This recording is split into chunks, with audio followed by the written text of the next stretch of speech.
מוסך הלילה של תל אביב, עכשיו פתוח, נובמבר 2013. פתחנו את המוסך, לתת שירות ללקוחות, טיפולים, כל מיני דברים בלילה.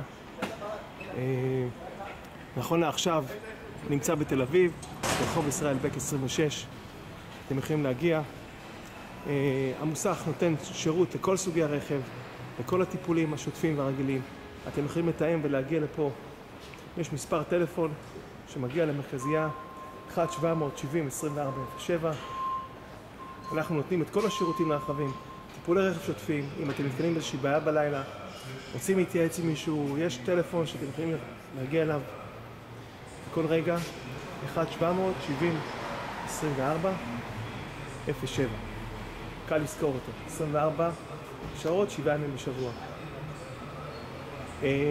המוסך, מוסך ותיק, המוסך מופעל על ידי שני מנהלים ותיקים בתחום הרכב, כל אחד מהם מנהל עסקים, גם בתחום הרכב, גם מוסכים, גם עסקים בתחום היבוא והשיווק, והוא בעצם בא לתת היום פתרון לכל מי שרוצה טיפול או שירות לרכב שלו בלילה. במקום גדול כמו תל אביב, צריכים מקום כזה.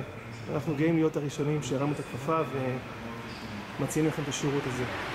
אז הנה, פה זה המשרד של ההנהלה, פה יושבים העובדים אם צריך, יש פה פינת ישיבה, אתם יכולים לשבת פה, לחכות אם אתם רוצים, או אם אתם רוצים, אתם מגיעים לפה, מתאמים, ואתם רוצים לקחת את האוטו באותו יום, בערב, אתם קופצים פה לעזריאלי, זה ממש קרוב, או לשדרות יהודית, יש פה בתי קפה שפתוחים עד שעה מאוחרת, ואתם יכולים לסיים את כל הדיסקות עם הרכב ממש באותו יום בלילה, או למחרת בבוקר לקחת את האוטו.